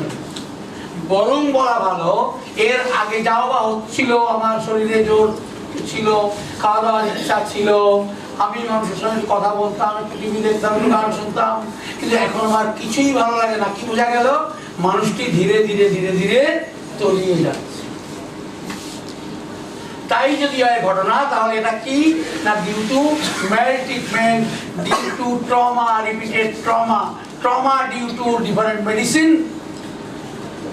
তো ওষুধ হবে নিশ্চয়ই খাবো। কিন্তু যদি আমরা এই কেসের কোনো হিস্ট্রি আমরা ওরকম পাই যে কোনো ড্রাগের ইঙ্গিত আছে কার্বোভেজ দেওয়ার পরে, কিন্তু আমি যদি দেখতে পাই কেসটা ভালো দিকে যাচ্ছে, কার্বোভেজই থাকবো। যদি তা না হয়, তাহলে কেস হিস্ট্রির সময় খুঁটিয়ে খুঁটিয়ে দেখে নিয়েছি আর কোনো ড্রাগের ইন্ডিকেশন ছিল কিনা, কখন কখন যখন অসুখ বিসুখ হয়নি। ছোটবেলাকার কোনো ইঙ্গিত যদি থাকে, আমরা কিন্তু সেইটা চেষ্টা করব, কেমন? তো তাই সাথে দেবো না, মানে আমি অন্য প্রসঙ্গে যাওয়ার আগে স্যারকে এখন দিতে হবে। তাহলে আমি এই প্রসঙ্গে আলোচনা শেষ করছি, পরে আবার শুরু করছি। সেটা হলো, যেহেতু আমি কোনো ইন্ডিকেশন পাইনি, মানুষটি 89 বছর বয়স পর্যন্ত ভালো ছিলেন, 90 বছরে গিয়ে ম্যালিগনেন্সি ধরা পড়েছে, তো আমি চেষ্টা করবো তাই কোনো না কোনো ভাবে বার করবার কি ড্রাগের ক্লু আছে। শেষ পর্যন্ত যদি কিছুই না পাই, তাহলে আমি ম্যালট্রিটমেন্ট সিনড্রোম বা পোস্ট ট্রমা সিনড্রোমকে কনসিডার করে কার্বোভেজ শুরু করব। কিন্তু এই শুরু করাটা যেন তাৎক্ষণিক না হয়, তড়িঘড়ি না হয়। কারণ একটা মানুষের সঙ্গে গল্প করলে অনেক সময়তেই পাওয়া যায় আর কি মেডিসিনের ইন্ডিকেশন ছিল ছোটবেলায়। যেমন যেমন কি বলা যেতে পারে, একটা কেস ছিল এরকম এখানে, যে এত ছোটবেলা থেকে বাবা মা ছিল না, মানুষের কাছে মানুষ হয়েছি, কেউ একবেলা খেতে দিয়েছে দেয়নি, আর দিলেও কাজ করে নিয়েছে অনেক, আজে বাজে গালাগালি করতো, অনেক শুনেছি জানেন। জীবনটা শেষ হয়ে গেছে, বেঁচে আছি কেন বুঝতে পারি না। তার মানে কি, আবার trauma, mental trauma, physical trauma, চলছে আর চলছে বলে কার্বোহাইড্রেট ড্রাগ ইন্ডিকেটেড ড্রাগ, কিন্তু এটা ভেবে কোনো আত্মতৃপ্তি লাভ করবার দরকার নেই। আবারও রুগী আবারও আসবে, আবারও খুঁজতে হবে। স্যার আপনি ওই জন্য কি বলছিলেন? আপনার তো সম্পর্কে আত্মীয় কেউ ছিল, ওদের কাছে কোনো সাহায্য আপনি পাননি, কেউ আপনার কোনো রকম হেল্প করেনি। পৃথিবীটা বড় স্বার্থপর, বুঝলেন? আচ্ছা স্যার, আপনি তো একসময় বড় হলেন, আপনি কার কি করেছেন? এই একটা ভালো কথা মনে করে দিলেন স্যার আপনি। আমি কারো কাছে কোনো হেল্প পাইনি, কথা সত্য, কিন্তু আমার কাছে কপর্দক থাকলেও আমি কিন্তু একা একা সেটা ভোগ করিনি। আমি কিন্তু সবাইকে দিয়ে খেয়েছি, এটা আপনি বলতে পারেন। আমার তো কিছুই ছিল না, আমি তো পথের ভিখারি, তবুও আমার ভিক্ষার চাল আমি এক মুখ কাউকে দিয়েছি, আমি খেয়েছি। এটা ক্লু কিন্তু। সেই জন্য আপনি যত বেশি গল্প করা শিখবেন, প্রেম করে থাকুন আর না থাকুন, প্রেম করা শিখুন আমার লেখাগুলো পড়ে, আর অবশ্যই গল্প করুন। গল্পে উঠে আসবে তথ্য, রাগের তথ্য। ক্যান্সার রোগী থাক আর না, শুধু গল্প আর গল্প। তবে আপনি সোজা সোজা খেয়ে নিন, গল্প শুরু করুন। আচ্ছা, তাহলে এই পর্বের আলোচনা এখানে শেষ করে স্যারকে দিচ্ছি। স্যার একটু আন্তরিকভাবে দুঃখিত, আমাদের প্রিন্সিপাল স্যার বিশেষ অতিথি ছিলেন গতকাল, ওনার জরুরি কারণে। ডক্টর পেশেন্ট রিলেশনশিপ কিন্তু আমাদের সবসময় হোমিওপ্যাথিদের হোমিওপ্যাথি কলেজে কিন্তু এটাও ফাইনাল ইয়ার করানো হয়। আচ্ছা fine sir, doctor patient relationship যদি কোনো ডাক্তারবাবু না বোঝেন, তিনি ডাক্তার এই কথা বলবার অধিকার তার নেই বলে আমি মনে করি। ডাক্তার পেশেন্ট যদি আত্মীয়তা না তৈরি হয়, চিকিৎসা কোনোভাবেই সম্ভব নয়। ডাক্তার বাবুকে রোগীর আগে বন্ধু হতে হবে, পরে ডাক্তার হতে হবে। এইটা কিন্তু আমি সবার আগে স্মরণ করিয়ে দিতে চাই। না হলে আমি যাই কিছু বলি না কেন, আপনি কিন্তু কিছুই করতে পারবেন না, কারণ আপনি মানুষের মনের কাছে পৌঁছতে পারেননি। তখন রোগী ভাববে এ ডাক্তার আমার কিচ্ছু করতে পারবে না, ওষুধ দিন, জ্বর হয়েছে, মাথা ব্যথা আছে, তুমি দিলে আরাম, চুপচাপ ধরে ব্যথা হচ্ছে, আমি মাথায় পট্টি বেঁধে রাখছি, আরামে আছে, ব্যাস আপনি ওষুধ দিয়ে দিলেন। হয়তো তাৎক্ষণিক আরাম হলো, হলো না, যা হলো হলো, কিন্তু মানুষটি ভালো হতে পারে না, কারণ আপনি সিকনেসে পৌঁছতে পারেননি। সিকনেস ব্যাপারটা একটু বলা দরকার বলে আমি মনে করি। হ্যানিম্যান সাহেব প্রথমে বলেছিলেন হাই অ্যান্ড অনলি মিশন। যাবে তুই কথা বলছিস, কথা আসছে, ওই তুই কথা বলছিস, মেয়েরা বড় কথা বলে, মেয়েদেরকে সামনের দিকে পাঠাবার ব্যবস্থা করবি তো। আগে একটা চুটকি আছে, আমি কোথাও বলেছিলাম, চুটকিটা হচ্ছে এরকম, প্রতিযোগিতা হচ্ছিল যে যত বেশি মিথ্যা কথা বলতে পারবে, বড় মিথ্যা কথা হলে বেশি নম্বর। তো সবাই অনেক অনেক কথা বললো। যে ফার্স্ট হয়েছিল সে বলেছিল, আমি দেখলাম এক জায়গায় 10 জন মহিলা বসে আছে, চুপচাপ, কোনো কথা বলে না। উনি ফার্স্ট হয়েছিল, প্রায় নিবে বড় মিথ্যা কথা বলে।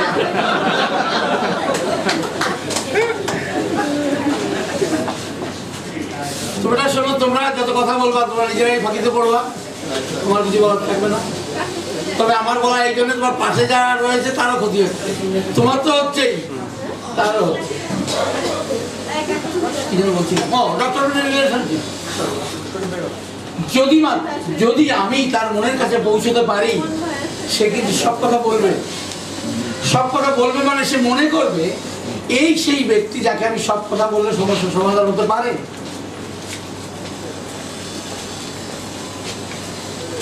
আপনি কি যেন বকা খেতেন? ও এমন কিছু না, এটা কিন্তু জবাব হলো না। এমন কিছু মানে খেতেন তো বটে, জবাব দুটো হতে পারে। আমি জীবনে বকা খাইনি, কারণ বকা খাওয়ার মতো কোনো কাজ করিনি, অসম্ভব হতে পারে না। শুনুন তাহলে, আমি খুব ছোট, আমার বাবা আমার কাছে বুদ্ধি নিতেন, মা বুদ্ধি নিতেন। বকবে কে? বকবে তো বাবা মা। আমি তো বাবাকে বকতাম, তুমি কেন ব্যবসা করার মাল করছো? মাকে বকতাম, তুমি বাবার সঙ্গে কেন গোলমাল করছো? বাবাকে বলতাম, তুমি মাকে কেন গালাগালি দিলে? ওরা আমাকে কি বকবে? আমি তো বকতাম মেডিসিন ইজ হাইড্রোফোবিয়া। অনেক আগে বলা উচিত ছিল সবার, না? এখন লিখছেন স্যার এই কথা দিয়ে এখন লিখতে, আমি কাউকে কতবার বলেছি খুব ভালো বাচ্চা, না লিখুন। কথা হলো মনে নেই, কেন কাগজে লিখো নাম ছিঁড়ে যাবে, পাথরে লিখো নাম ক্ষয়ে যাবে, হৃদয়ে লিখো নাম সে নাম রয়ে যাবে। তাহলে গান আছে মান্না দে আমাদের। তো আমি বলি আপনার মনে লিখুন, কোনোদিন ভুল হবে না। আর আমি যে কথা বলেছি তো একবার নয় না, বাবা মা বুদ্ধি নেয় যে বাচ্চার কাছে, তার কি ওষুধ হবে? আমি তো জিজ্ঞেস করলাম আপনাকে বকতোকে, কেউ বকেনি, কাহাই না, সবাই বোকা খায়। শুনুন ডাক্তারবাবু, বাবা মা বকে বাচ্চাকে, আমি বকতাম বাবা মাকে। বলুন এবার আপনি কি বলবেন? আপনি বকছেন কেন? বললো আমি জানি না, ওপরওয়ালার কি ইচ্ছা, আমার একটু বুদ্ধি বেশি ছিল, সবাই তা বলে, প্রতিবেশীরা বলে, আমার বাবা মা বলতেন। বাবা মা যার জন্য কোনো কথা করতে গেলে আমার ভাই বোনদের বিয়ে দেওয়ার সময় আমার সঙ্গে পরামর্শ করতেন। কবে থেকে? আমার যতদূর মনে পড়ে, আমি তখন খুব ছোট। মা বলতো কিরে কি করবো বল, আজকে কি রান্না হবে? কোনো তোমার যা ভালো লাগে না তুই বল। আমি ছিলাম এমন, এই মানুষের ওষুধ হাইড্রোফোবিয়া তো কাকে দেবে? হাইড্রোফোবিয়া ভীষণ ভাবে ভালো নয়, ভয়ঙ্কর ভালো, হরিবেলি গুড, হরিবেলি জেন্টল, হরিবেলি ইন্টেলিজেন্ট, হ্যাঁ কি না? ও বাচ্চা বেশি বাঁচবেন।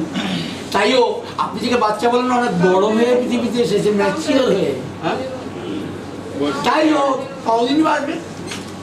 যেমন একটা মানুষ বাচ্চা, একটা মানুষ ধরুন গড়েও 70 ধরলাম, ওর বয়স এখন 10, তাহলে 10, কিন্তু আসলে ওর বয়স 60, তাহলে 5-10 বছর, মানে গড়াই 70 বছর, তাড়াতাড়ি ওরা মারা যায়। সেই জন্যে এরকম কথা আপনি অনেক শুনতে পাবেন, বাচ্চাটা তো বাচ্চা ছিল না, উপরওয়ালা ওকে পাঠিয়েছিল, কি জানি কেন দিল আর কেন নিয়ে গেল। হাইড্রোফোবিয়া সেটা আমি ওই ঘরের জন্য বলেছি, নো হরিবেল, নো হাইড্রোফোবিয়া।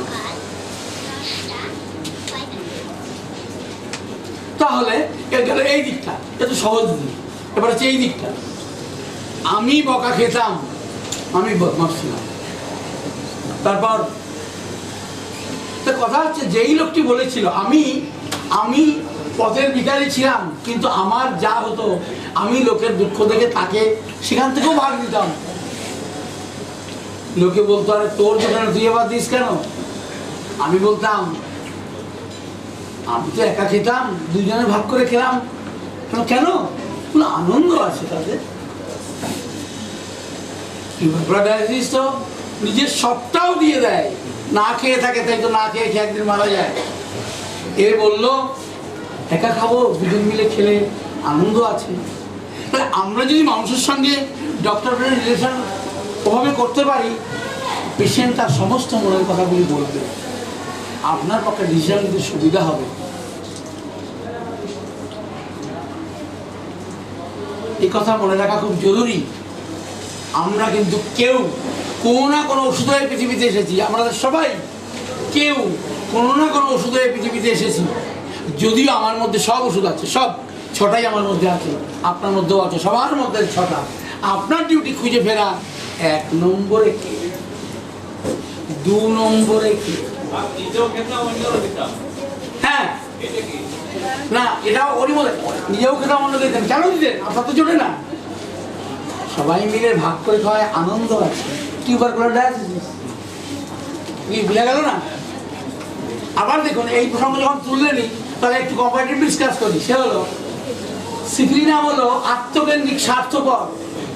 আমরা কি করে বুঝবো? আচ্ছা আপনাকে বা আমরা পেশেন্ট পার্টিকে জিজ্ঞেস করলাম, আপনি একটা খাবারের প্যাকেট এনে যদি আপনার এই বাচ্চাকে দেন, ও কি করে?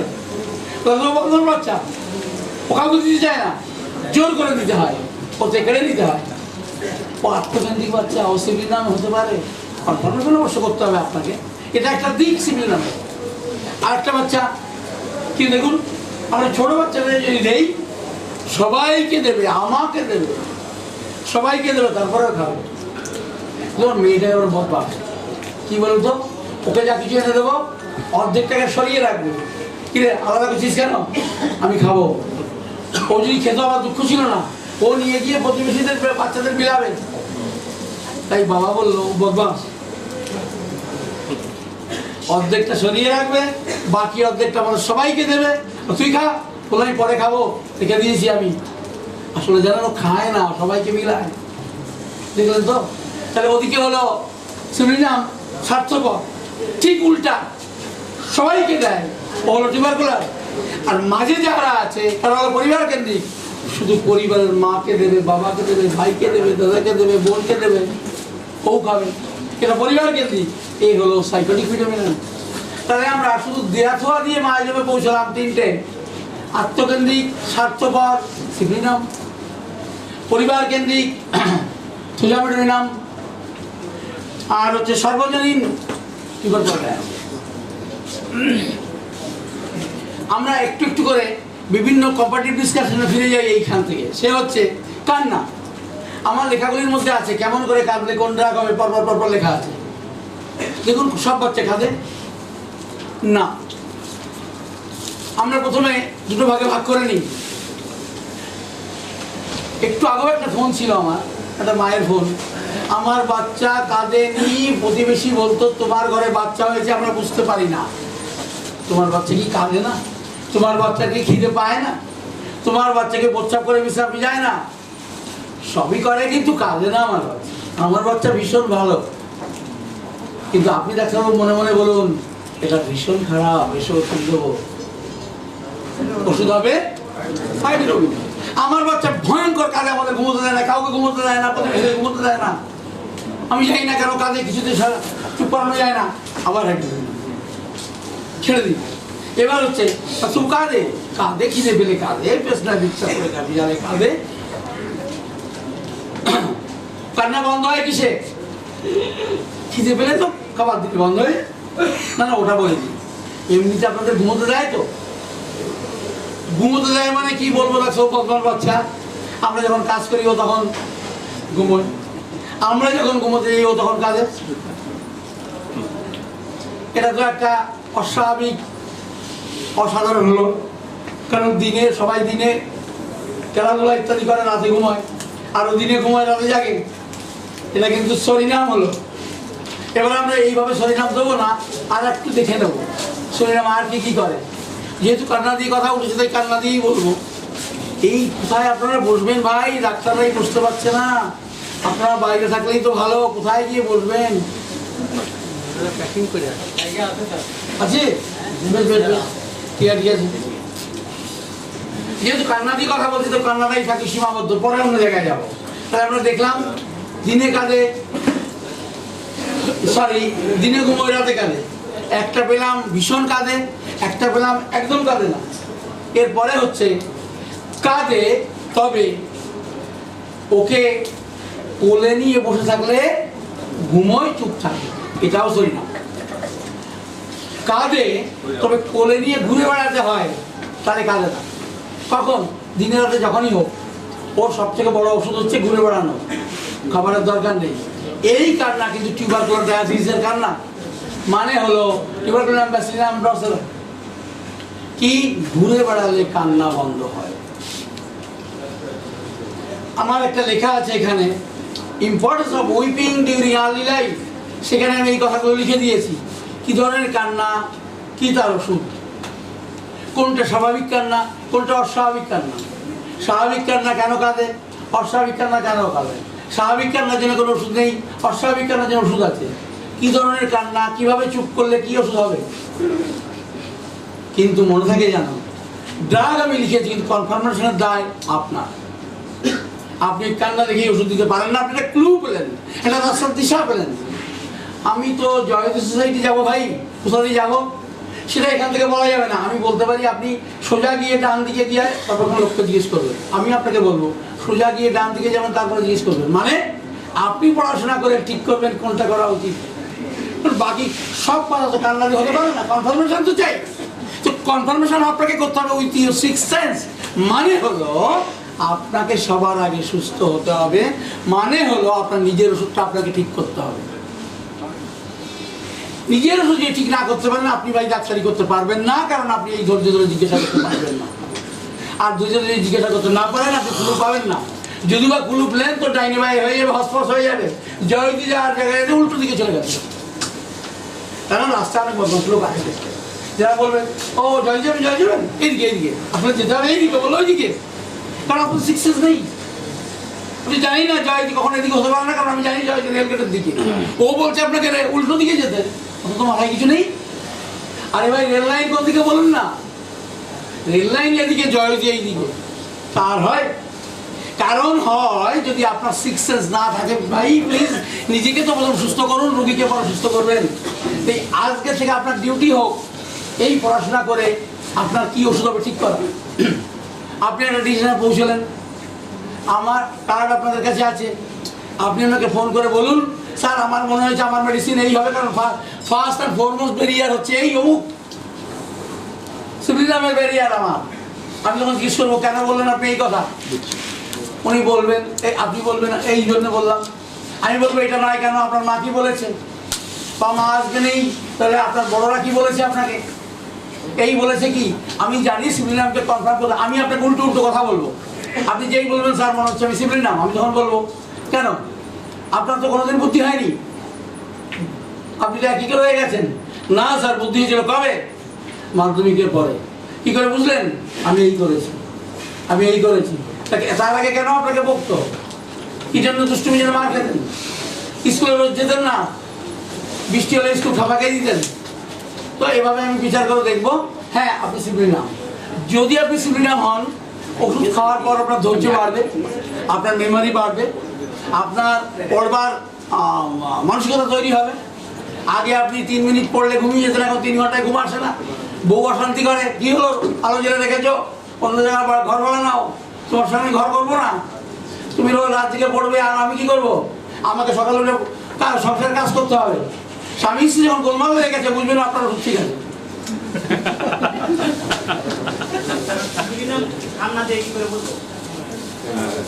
হ্যাঁ ভালো কথা মনে করো, আচ্ছা। তবে আমি নিশ্চিত স্বামী স্ত্রী যদি গোলমাল না বাঁধে তাহলে আপনি ডাক্তার হননি।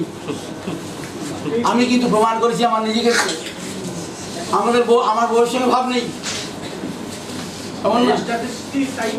হ্যাঁ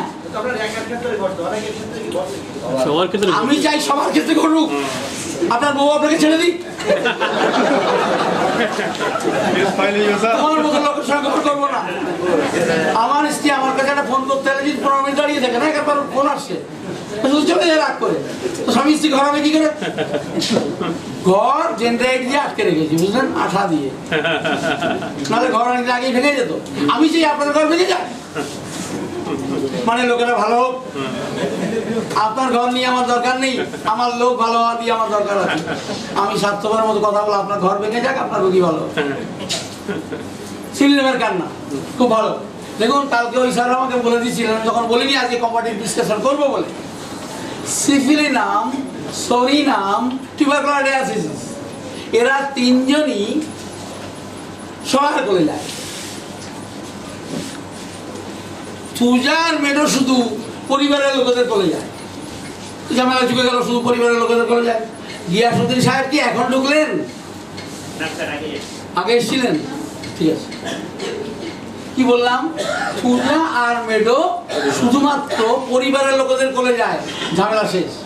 কিন্তু ওরা তো সবার কোলে যায়, এখানেই তো বিপদ। কিন্তু ওদের কোলে যাওয়ার একটা বৈশিষ্ট্য আছে, সোজাটা আগে বলি, টিউবারকুলোসিস আগে।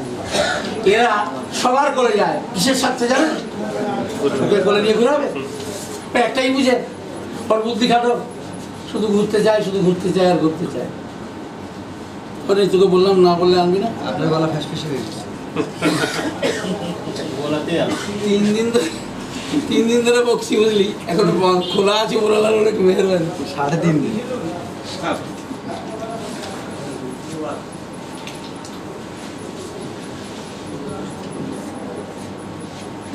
বললাম 2 জন তো ঝামেলা চুকে গেল, কিন্তু বাকিরা টিউবারকুলোসিস সবার কোলে যায়, ওর উদ্দেশ্য একটাই, ওকে ঘোরাবে। না ঘোরালে আপনার কোলে থাকবেই না। ঠিক কাছাকাছি হলো সিভিলিয়াম, ও স্বার্থভক্ত, তখন খাবার দরকার হবে মাকে খুঁজবে, মা ছাড়া তো খাবার দেবে কে? দুধ তো মায়ের কাছে। এবার যখন ঘোরাবার দরকার, দাদি বা যে কেউ যারা ওখানে ঘুরতে হবে তাকে খুঁজবে, মায়ের কাছে থাকবে না। ঘুমাবার সময় ওর দাদি ওকে ঘুম পাড়িয়ে ঘুমায়, কত গল্প করে ঘুমায়, ও ঘুমাবার সময় দাদিকে খুঁজবে, মাকে চিনে না। দেখলেন কি স্বার্থপর দেখলেন? খাওয়াবার সময় মা, ঘুরবার সময় দাদি দাদা, ঘুমাবার সময় দাদি বা মা যার কাছে যে ওকে গল্প পড়িয়ে ঘুম বানিয়ে দেবে তার কাছে খুঁজবে। ও এত বড় স্বার্থপর বাচ্চা, সব বেলায় সব কালে। আপনি জিজ্ঞেস করুন, শুনুন একটা কাহানি বলি। আমি বলছি, বলুন না আপনি ছোটবেলায় কি ভাবতেন? উনি বললেন, ভাবতাম বিয়ে থা করবো না, শরীরটা তৈরি করবো। কি হবে শরীর তৈরি করে? রোগ ব্যাধি হতে পারবে না। আর কি ভাবতেন? ভাবতাম ইঞ্জিনিয়ার হবো। কেন?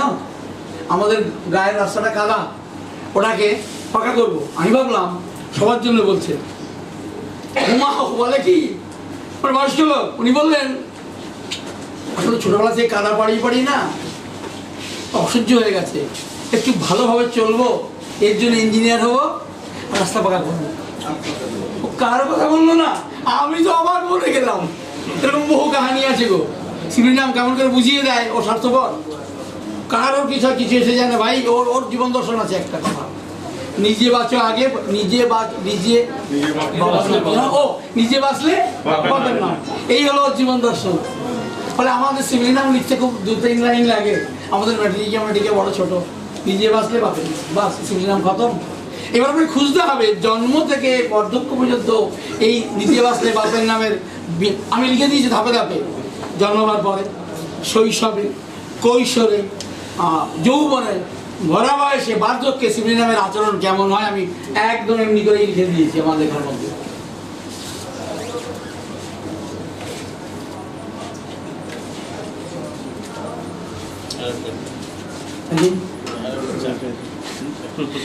বড় ডিস্টার্বিং।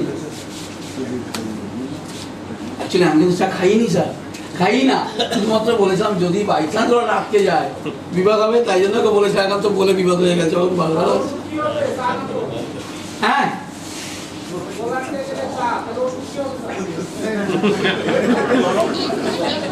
এইটা সোজা কথা, সোজা ওষুধ। গরম পানির কথা একটু পরে বলবো, মাথায় আছে আমার। কি বলছিলাম জানো?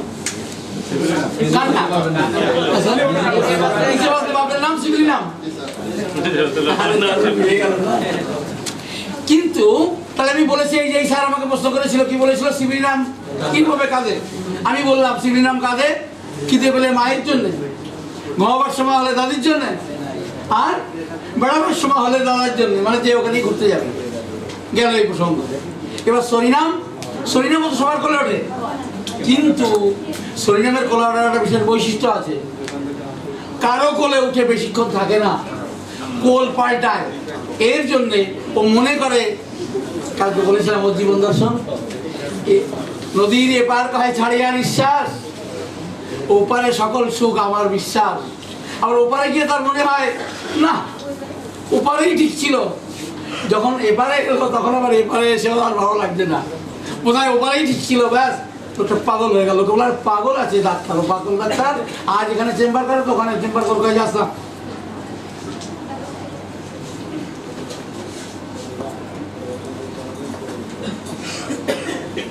Importance of weeping during early life, এই লেখাটা যখন পড়বেন তখন এগুলো বুঝে যাবেন। কান্না গেল, কান্না প্রসঙ্গ গেল, importance of weeping during early life. Activities, এবার হচ্ছে একটা চ্যাপ্টার আছে এখানে importance of activities during early life, খুব গুরুত্বপূর্ণ কনফার্মেশনের জন্য। আচ্ছা আপনি বলুন, আপনার জীবনের কিছু কথা, ছোটবেলাকার কিছু কথা। উনি বলবেন ওনার ছোটবেলাকার কথা, কিন্তু আপনাকে তো খেয়াল রাখতে হবে আপনার ড্রাগকে উনি কিভাবে ঢুকছেন, কিভাবে কনফার্ম করছেন, আপনার ক ভাই বোন, ইত্যাদি ইত্যাদি। 3-4 ভাই বোন বা একজন, আপনার কার সঙ্গে ভাব ছিল, ওই বয়সে বাবা না মা না অন্য কেউ বাড়িতে দাঁড়ায় থাকলে তাদের সঙ্গে ভাব থাকে তো। উনি বললেন অমুকের সঙ্গে। তখন প্রশ্ন হলো, আপনি বকা খেয়েছেন কার কাছে? উনিই ভালোবাসতেন, উনিও বকতেন। কদিন বকা খেয়েছেন? জবাব দুটো হতে পারে, অমুক বয়স পর্যন্ত বকা খেয়েছি, তারপরে বকা খায়নি। এর আবার দুটো মানুষ আমি লিখে দিয়েছি আমার লেখাতে। বকা খাননি মানে হলো, বাড়ির লোকদের শুনেছি, ওকে বকলে নিজের মুখ নষ্ট হয়। লোকেরা বকে বকে ক্লান্ত হয়ে গেছে, আমাকে আর বকে না, এই একটা কথা। আর একটা হলো, আমাকে বকার দরকার হয় না, সবাই বলে ছেলেটা কি ছিল, কিভাবে বদলে গেল, মানে আমি বদলে গেছিলাম তাই বকে না। আর একটা হচ্ছে বদলাইনি, লোকে বলে বলে আলা হয়ে গেছে, মানে হচ্ছে বিরক্ত হয়ে গেছে তাই বকে না। ফলে আপনাকে আর বকে না বললেই যে আপনি সিভিলে ঢুকবেন না প্লিজ। আচ্ছা বকে না কেন? না মানে আমাদের বকলে কোনো লাভ তাই বকে। এবার আপনাকে সরিনামকে খুঁজতে হবে ওর অন্যগুলো দিয়ে। আপনি কি খেলতেন ছোটবেলায়? হ্যাঁ খেলতাম, ফুটবল খেলতাম। ছোটবেলায় কতগুলো বল ছিল আপনার? আমি কোথাও গেলেই, কারোর সঙ্গে গেলেই আমি বল কিনে আনতাম, অনেক বল ছিল। Psorinum confirm. কেন একটা বল থাকলে একটা বল কিনতে হবে কেন? ধরো একটা পুরনো হয়ে গেছে, খেলতে ভালো লাগে না, ঠিকই। ওই যে বললাম, ওর পছন্দ হয় না, ও ভাবে ওই করলে বেশি আরাম, বেশি আনন্দ। তাই তো এই ফুটবল ভালো নয়, ওইটা ভালো, ওইটা ভালো না, সেইটা ভালো, সেইটা ভালো না, আরেকটা ভালো। ও জানে না কোনটা ভালো। মানে ক্যাওটিক, মানে নাট বল্টু টাইট হবে তো থাকলে, একটা যে খুলে যায়, টাইট হবেটা কি করে? ওর খুলে গেছে নাট বল্টু। আর লাগানো যায় না যে সরিনাম, সারা জীবন সরিনামই থাকে। কেন? নাট বল্টু তো নেই এক জায়গায়, থাকলে টাইট দেওয়া যায়, সরিনামের টাইট দেওয়া যায়। নাট বল্টু খুলে গেলেও পাশাপাশি থাকে, সরিনামের খুলে বাইরে পড়ে যায়। এবার কোনোদিন লাগে না, লাগে ট্রিটমেন্টের পর। সরিনামের চরিত্রের দিক তো আরেকটা, কেন স্বার্থপরতা কোথায়? আপনাকে তো দেখুন, স্বার্থপর আমরা সবাই কম বেশি, নয় কি? আপনার মাথা যন্ত্রণা হচ্ছে, স্ত্রীর পেট ব্যথা হচ্ছে, আপনি বাড়িতে পৌঁছেছেন, তাহলে ডাক্তারকে ডাকুন, আগে আমার খুব কষ্ট হচ্ছে। চুপ করে রাখুন, আমার মাথা ফেটে যাচ্ছে, যাও জল নিয়ে এসে মাথায় তেল দিয়ে দাও। মানে আপনার কাছে আপনার কষ্টটাই বড়। স্বার্থপর আমরা কে নই? প্রকৃতি নিজেই স্বার্থপর। ফুল ফোটাতো না যদি ও সাজতে ইচ্ছা না করতো, তো স্বার্থপর হতেই হবে, কম আর বেশি। আমি তো বলেছি, কোথায় গেল সেটা? 6টা সাইকেল সবার মধ্যে আছে, তো আমি থাকবো, আমি স্বার্থপর হবো, কম আর বেশি। আমি 100-তে 100, আপনি 100-তে 10। লোকেরা বুঝতে পারে না, কিন্তু আমাকে বলে সব স্বার্থপর। ও নিজেরটা বোঝে, খারাপটা বোঝে না। বলুন হ্যাঁ কি না? ভাই স্বার্থপর 10 নয় 100, 60 নয় 50, এই তো কথা। স্বার্থপর আমরা সবাই, কম আর বেশি। এই লক্ষণগুলো তো রোগীর থেকে পেলাম। এটা রোগী হলো, এটা রোগী নয়, মানুষ ফল ফলের থেকে পেলাম। গাছ আর মাটিতেও সাথে সাথে আসলে ভালো হচ্ছে। গাছ মাটিতে তুমি পাবি, যে কোনো একটাতে পাবি।